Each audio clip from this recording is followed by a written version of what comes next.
Oi, gente, tudo bem? Espero que vocês me ouvindo bem. Eu vou me apresentar. Eu sou Adriana Dias Lopes, editora de saúde do Globo, e hoje eu vou bater um papo com o cardiologista Roberto Calil. Eu vou chamar ele, que ele já está esperando, e eu já vou explicar por que essa live está acontecendo. Eu tô, tudo bem? Bem, você? Tudo. Obrigada por aceitar esse convite, tá? Imagina.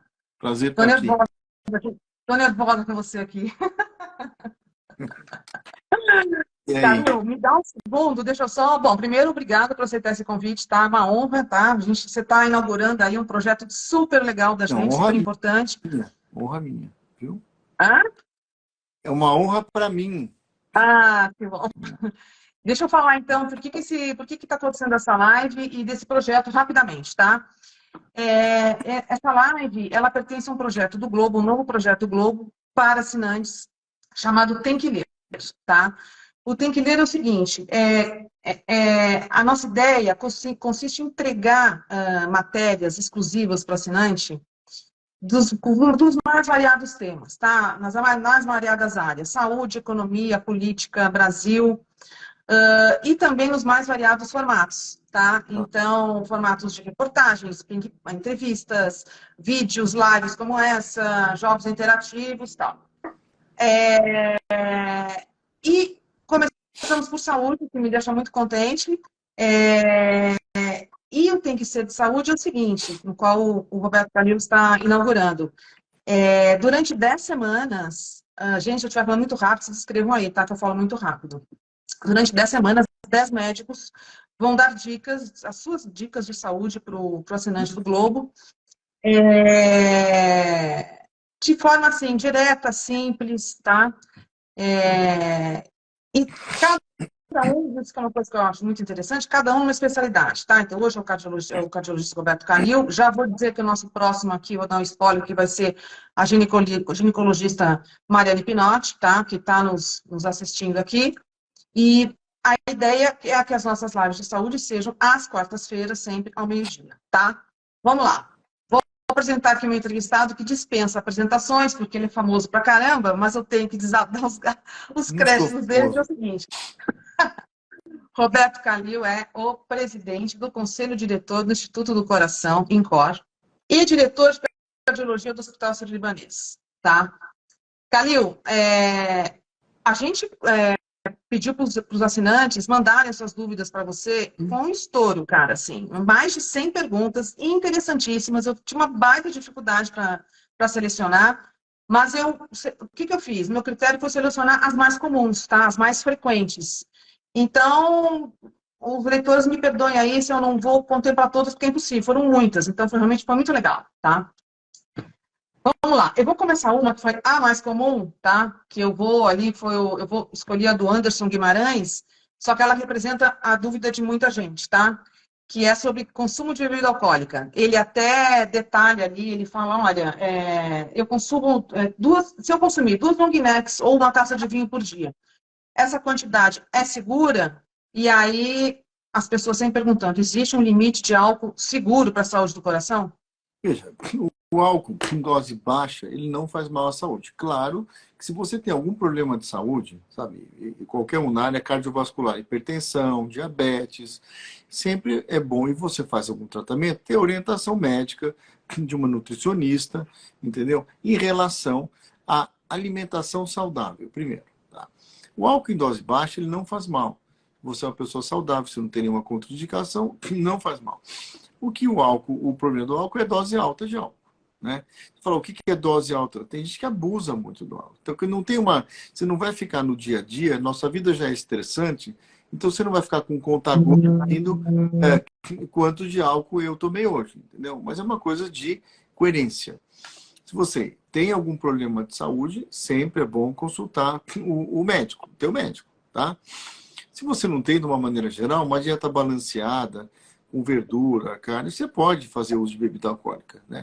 Sem você exagerar. As pessoas sabem o que é exagerar também, né? Não é que, entendeu? Então, você vai, sei lá, tem pessoas que gostam de tomar um exemplo, uma taça de vinho no almoço jantar, não tem problema nenhum, né? O problema é quando há um abuso excessivo, Tem pessoas que não bebem durante a semana e passam o fim de semana inteiro bebendo. Quer dizer, Sim, isso, quer dizer, então nada que você vai... exagerado é bom, Nada, né? Na verdade, tem nem o que é nada. bom é considerado. Você vai, por exemplo, o prato cheio para você ter algum problema cardíaco, por exemplo, o que, que é? É você estar, começa a beber na sexta-feira, tá?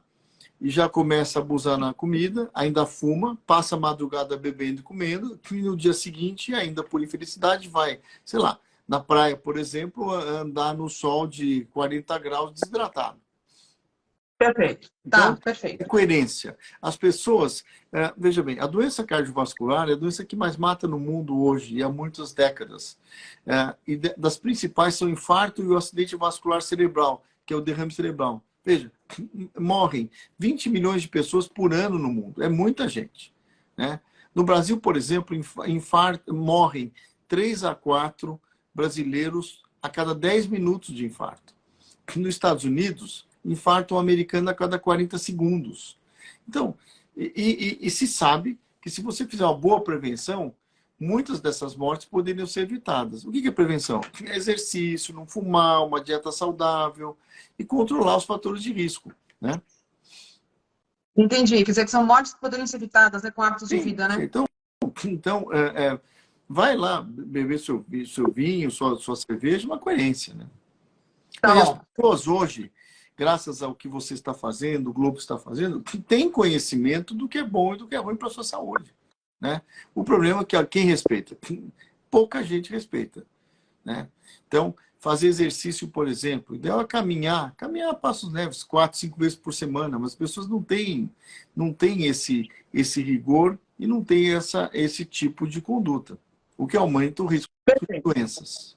Tá bom, perfeito, Calil. Aí eu vou falar de colesterol, que é um tema que eu sei que você super gosta de falar, né? O vídeo até que você fez pra gente foi sobre colesterol. A Vânia pergunta se há relação entre gordura do fígado e colesterol alto. Porque se eu tenho gordura no fígado, eu vou ter colesterol alto. Não necessariamente. A esteatose, que é a gordura do fígado, pode acontecer em vários graus e não necessariamente você vai ter colesterol alto. Tá? Colesterol alto, primeiro, tem o fator hereditário. O fígado produz o colesterol. E o colesterol tem sua função na produção de hormônios, não é que ele não serve para nada, ele serve, mas em excesso ele faz mal. Então nós temos o HDL colesterol, que é o chamado colesterol bom, e o LDL colesterol, que é o principal. Esse LDL tem que estar no nível normal. Né? Ele é o colesterol ruim. Ele entope as artérias do cérebro, do coração. Então, ele tem que estar abaixo dos limites sempre, da normalidade. Dependendo da doença, se você é uma pessoa que tem doença coronária, que tem placa de gordura na artéria, os níveis são cada vez mais baixos. Né? Então, primeiro, o colesterol é o fígado que produz, não necessariamente esteatose, que é a gordura em cima do fígado. Tá? Segundo, tem uma participação da dieta, de uns 20% lá. Mas, de qualquer maneira, em colesterol, a pessoa não pode ter colesterol alto. Existe muita fake news. Não é assim, o colesterol não faz mal, os remédios para tratar colesterol fazem mal. Não é assim. Você tem que reduzir o seu colesterol. Principalmente o LDL colesterol, que é responsável por aumentar a incidência de infarto e acidente vascular cerebral. Perfeito. Eu vou fazer uma pergunta aqui com a Margarida, que entrou aqui ao vivo, que achei legal, que ela pergunta se o infarto, a causa principal do infarto é a hereditariedade. O que pesa Sim. mais, né? A Não. hereditariedade ou a Com a grande maioria das doenças é hereditariedade. Então, você tem que se cuidar. Então, o avô infartou, o pai infartou, então você tem que se cuidar. Então, o fator hereditário, infelizmente, a gente não consegue modificar ainda. Então, é mais prevenção mesmo. Então, é uma doença hereditária. Agora, veja, em cima disso, dessa tendência hereditária, tem o quê? Tem o colesterol alto, tem falta de exercício, tem o tabagismo. Então, quer dizer, se eu já tenho uma tendência hereditária, então eu estou acima do peso, eu não faço exercício, eu tenho colesterol alto, eu tenho hipertensão, eu tenho diabetes e não controlo direito, quer dizer, também aumenta muito a incidência de você ter infarto. Mas algumas pessoas me perguntam, poxa, eu não tenho ninguém na minha família que infartou, eu tenho meu colesterol normal, acabei infartando. Não é impossível esse tipo de pessoa infartar. Mas é óbvio que a grande esmagadora maioria são pessoas com fator hereditário ou com fatores de risco, que é o sedentarismo, é o tabagismo, né? É o colesterol alto, que não é tratado muitas vezes, é a hipertensão arterial. Hipertensão arterial é um dos grandes fatores de risco, é um mal silencioso. Para vocês terem uma ideia, dos pacientes sabidamente hipertensos que precisam tomar medicação no país, só 30% fazem o tratamento correto. Então, imagine. Nossa, mãe. Na verdade, é aderência ao tratamento quando ele foi instituído, né? Então, o colesterol, o infarto é uma doença hereditária, sim, né? E as pessoas que têm essa tendência, que tem algum familiar, o cuidado tem que ser redobrado. Perfeito. Eu tenho uma pergunta aqui sobre alimentação, do Antônio Jorge Concedei. Ele pergunta do ovo, né? O ovo tem aquela gangorra, né, na ciência, né? Um dia liberado, outro dia vetado. E ele quer saber hoje qual que é a sua opinião sobre o consumo do ovo. Não tem mais gangorra. Não tem mais aquele mito que o ovo faz mal, o ovo infarta, nada disso. Tá? Então, o ovo é uma alimentação, é um alimento saudável que tem que ser feito com moderação. No passado, né, tinha realmente aquele negócio, que o ovo infarta. Não. Se você contar as gorduras proibidas que tem no ovo, é mínimo. Então, o ovo faz parte de uma alimentação saudável, sim. Né? Perfeito. Calil, tem uma pergunta que a Regina Gurgel de Saboia fez pra gente, que ela diz o seguinte: ela tem pressão alta controlada, tá? E quer dizer, ela tem pressão alta, ela precisa controlar. E mesmo assim, ela tem uma vida saudável e não consegue não usar remédios. Assim, o que acontece? Aí o fator hereditariedade, nem sempre os hábitos de vida controlam isso? Então, ela tem colesterol alto e não consegue usar remédio? Não, ela tem pressão alta controlada, tá? Só que ela fala o seguinte: eu tenho pressão alta, mas eu tenho uma vida absolutamente saudável, tá? Ela está dizendo que ela controla a pressão alta, ela não está com pressão alta agora, mas ela corre, ela se alimenta bem, e mesmo assim, ela tem pressão alta. O que é isso? A hipertensão também é uma doença hereditária, né? 95% é chamada, dos casos, chamada hipertensão essencial, que é uma tendência hereditária. Mesma coisa, né? Então, a pessoa, por mais que ela se cuide, ela se alimente, ela faça exercício, tá certo? Veja, ela pode ter pressão alta, sim, né? O diagnóstico de pressão alta, primeiro, é uma coisa muito séria. A pessoa tem que ter um diagnóstico correto. Muitas vezes você vai, muito comum, você vai tirar a carta de motorista, por exemplo, a pressão está mais alta. Você não é hipertenso. Uma medida só não serve para te achar hipertenso. Você tem que procurar um profissional da saúde para ter esse tipo de diagnóstico. Mas desde que você é taxado hipertenso, tem as hipertensões leves, que muitas vezes você controla com exercício e com dieta, sem a utilização de remédio. Com acompanhamento médico, você, claro, se os níveis pressóricos estiverem aumentados, você tem que baixar com o uso de medicação. E continuar o que ela está fazendo, exercício, dieta e tal. Não é por causa de que você tenha, faça exercício, esteja no peso, não fume, que é impossível você ter hipertensão, porque é uma doença hereditária, ela passa de pai para filho. Né? E mesmo com pressão alta controlada com medicamentos, tem que levar uma vida saudável. Não, tem que fazer isso é fundamental. O hipertenso, assim como o diabético também, mas vamos falar do hipertenso. O hipertenso, ele tem que ter regra. Tem que ter uma alimentação balanceada, não pode abusar de bebida alcoólica nem do sal, né? Muitas vezes a pessoa vem para mim e fala: poxa, os remédios não controlam minha pressão.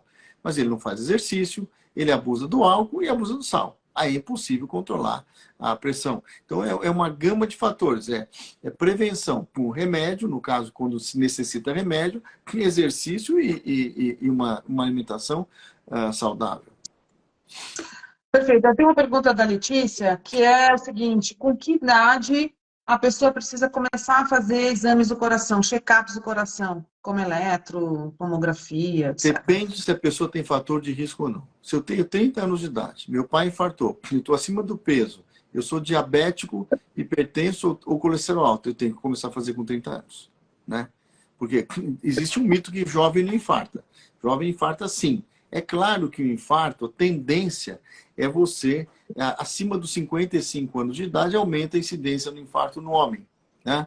A mulher também, quando ela entra na menopausa, a incidência de infarto, ela se iguala ao homem, aproveitando, porque tem um mito que a mulher não infarta. Mas o jovem também infarta. Então o jovem tem que se cuidar. Por quê? O jovem acima do peso, que tem fator hereditário, que tem diabetes, não faz exercício, ele infarta também. O infarto não é uma doença de uma classe mais idosa, dos mais idosos. É doença de jovem também. Então, tudo depende do fator de risco. Se eu tenho 30 anos, peso, sei lá, estou bem acima do peso, tenho colesterol alto, hipertensão, né, e não faço nada para me cuidar, você vai acabar infartando, não tem jeito, né? Então, isso é de novo, é a doença que mais mata no mundo. Falando em mulher, vocês, mulheres, acham que vocês não infartam. Você com essa cara aí de toda poderosa que está olhando, né? Não, eu não infarto. Não, infarta sim. Infarta sim. Né? Que infarta. A mulher, como eu falei, a incidência de infarto da mulher, depois da menopausa, ela se iguala ao homem. Mas antes, é importante falar, por quê? Porque ela tem uma proteção hormonal. Então, enquanto tem a proteção hormonal, a incidência de infarto da mulher é menor, mas ela também infarta. E quando infarta muitas vezes, antes da menopausa, é mais grave ainda. Porque, veja, o homem, ele sabe que ele infarta. Então, ele tem 40 anos de idade, se ele tem colesterol alto, ele já se preocupa em baixar o colesterol. Se ele tem hipertensão, ele vai procurar o médico para tratar. A mulher, ela está preocupada com os fatores ginecológicos. Não que não tenha que ser, tem que ser. Né? Então, ela vai mais fazer mamografia, Papa Nicolau, mas ela esquece de fazer uma avaliação clínica. E elas infartam sim. E quando infartam, é uma mulher que nunca cuidou do colesterol, nem do diabetes, nem nada. Então, talvez, muitas vezes, um infarto até maior. Né? Então, a rotina de acompanhamento clínico é extremamente importante. E ela acaba sendo personalizada, dependendo dos fatores de risco que a pessoa tem. E os sintomas da mulher, não sei se eu estou errada, os sintomas do infarto da mulher podem ser diferentes? Veja, pode ser, mas isso, se você botar o sintoma da doença coronária, do infarto, ele é muito variável. Então, as pessoas que esperam, tá, aquela dor no peito, que se chama de aperto no peito, que caminha para o pescoço, suando frio, que vai para o braço esquerdo, que chega no pronto-socorro com já escrito, estou infartando. Isso é de livro. Mas 50% das vezes, não. São pessoas que começam com uma dor de estômago, acho que não é nada. Porque a gente sempre acha que não é nada. Né? Dor nas costas. Um sintoma. O que eu falo para as pessoas assim, estou com dor de estômago. Que nem eu, por exemplo. Eu tenho dor de estômago todo dia. Tá? Tem que ficar preocupado, tem que investigar a dor de estômago. Mas veja, não é um sinal de alerta. Mas tem pessoas que me ligam e falam assim, olha, eu nunca tive dor no estômago, tenho uma dor estranha na região aqui, epigástrica. Tem que imediatamente fazer exame, porque pode ser da coronária. E o infarto é tão traiçoeiro que, por exemplo, eu estou falando com você agora, posso começar com uma sensação estranha. E aí passa. Eu falo, não, é porque eu estava fazendo uma live com a Adriana. Né? Então, as pessoas tentam minimizar. E, por exemplo, eu começo com uma dor agora. Eu tomo uma água, passa, era gástrico. Eu tomo qualquer remédio para o estômago, era gástrico. Não é. E o infarto é traiçoeiro, porque você pode estar fechando uma artéria principal, você começa com o sintoma, a dor passa e vem a catástrofe depois. Ou seja, na dor, qualquer coisa diferente tem que procurar. Você tem que procurar. De qualquer especialidade, você tem que procurar atendimento médico, posto de saúde, né? Então, o que não dá é para você deixar passar um sintoma estranho que você nunca teve. Sem falar o extremo, quando começa com uma dor ruim, que você desmaia, que você cai, não consegue andar, e é uma emergência.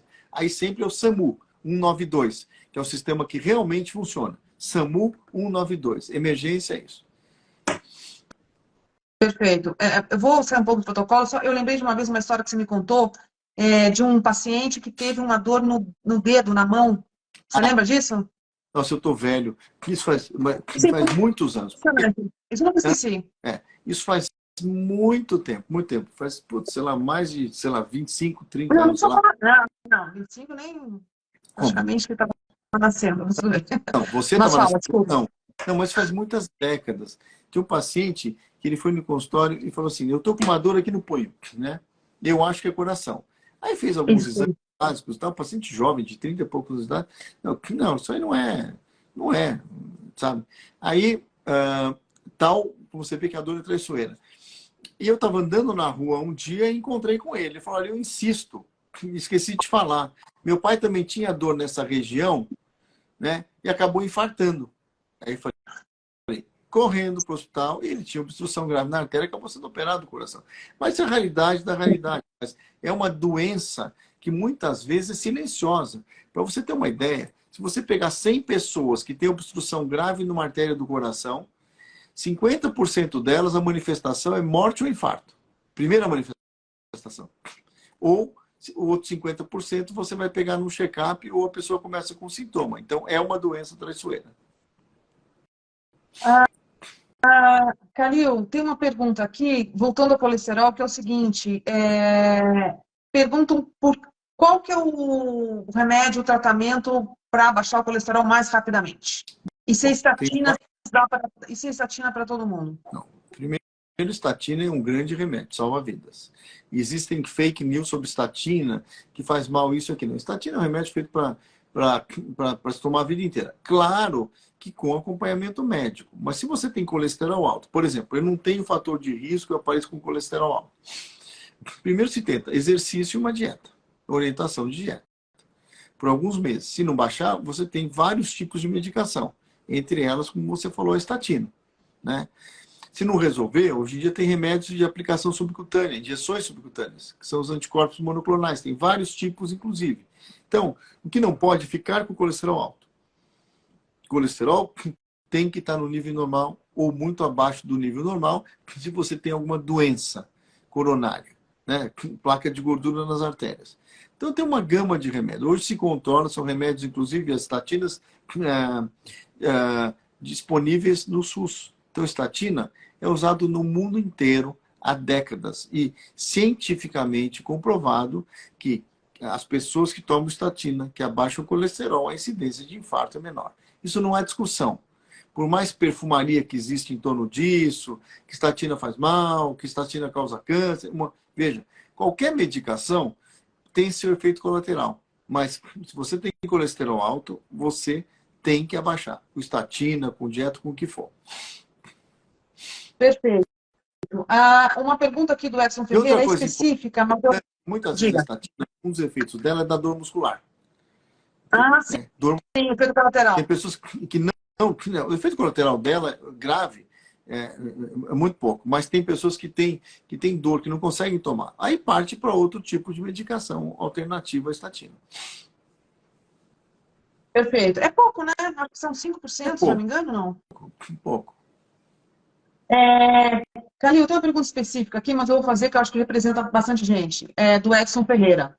Tenho arritmia, já sofri um AVC em janeiro, estou me cuidando. Terei um outro... Ele fala assim, necessariamente terei um outro AVC? Ou seja, qual é o risco dele ter um outro AVC? Cada caso é um caso. Então, primeiro, Edson, eu não sei qual foi a etiologia do AVC, né? Então, por exemplo, tem arritmias cardíacas que podem levar coágulo, se juntar coágulo no coração, o coágulo vai para a cabeça e você tem um acidente vascular cerebral. Precisa ver a causa disso, né? É claro que uma pessoa que tem um evento, a chance dela ter outro existe, mas depende da etiologia, né? Então, por exemplo, se a causa foi arritmia, controla a arritmia. Cada caso aí tem que ser personalizado. Eu tive um AVC, qual foi a causa? Rompi um aneurisma? Uma artéria, entendeu? Então, claro, uma pessoa que já teve um evento sério desse, pode ter de novo? Estou falando não do Edson, de uma maneira genérica. Poder sim, né? Mas o importante é, se você tem um evento grave desse, é saber a causa, para, evidentemente, você combater a causa. Perfeito. Calil, e uma pergunta aqui do Wilson de Carvalho Silva. Tenho stent desde 2014. Qual o exame apropriado para saber a eficácia ou a necessidade de outros implantes? Então, tem vários exames, tem vários tipos de acompanhamento que você pode fazer.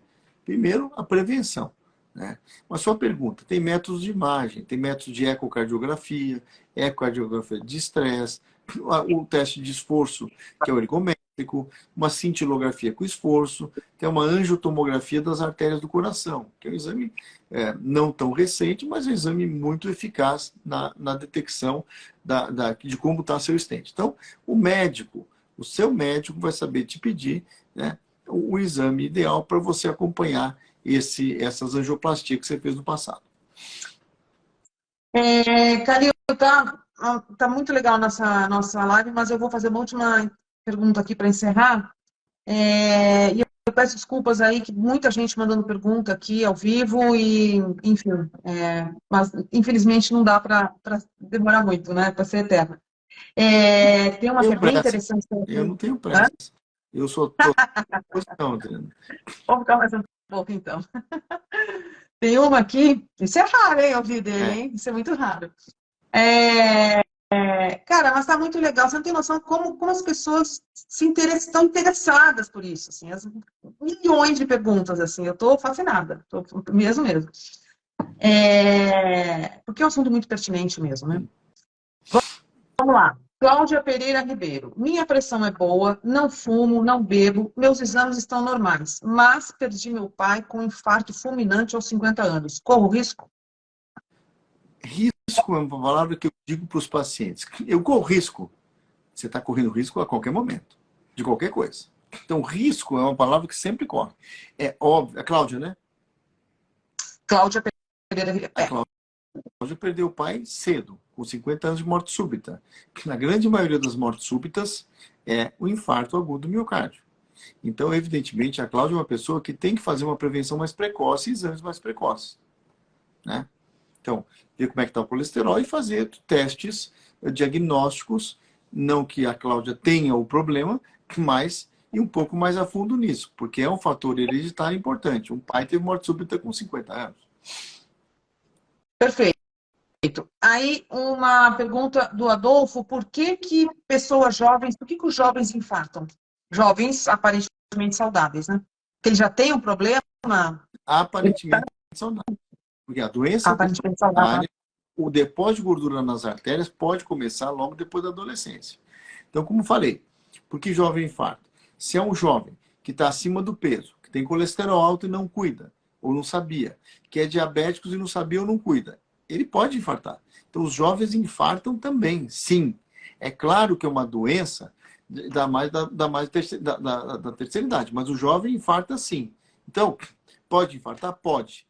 Né? A grande gama e maioria dos infartos é a obstrução da artéria coronária, placa de gordura na artéria.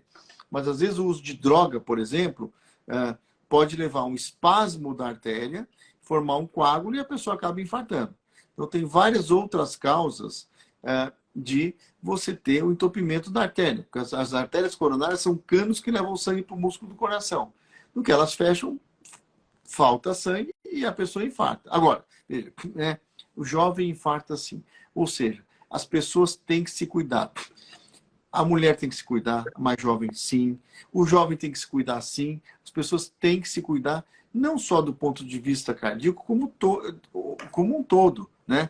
Por exemplo, se você tem pesquisas da Sociedade Brasileira de Cardiologia e das sociedades americanas. Se você pergunta, se eu te perguntar agora, Adriana, do que a mulher morre mais? Você vai falar para mim, de câncer de mama, Sim. não é?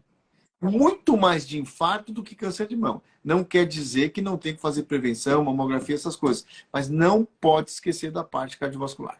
E não se fala nisso, né? Calil, eu vou encerrar aqui. Te agradeço muito, tá? Em nome do Globo. Foi realmente uma honra inaugurar esse projeto. Um projeto Tem que Ler, tá? Exclusivo para assinantes do Globo. E lembrando que na próxima quarta-feira, uma segunda live com a ginecologista Mariane Pinotti, que está nos acompanhando aqui.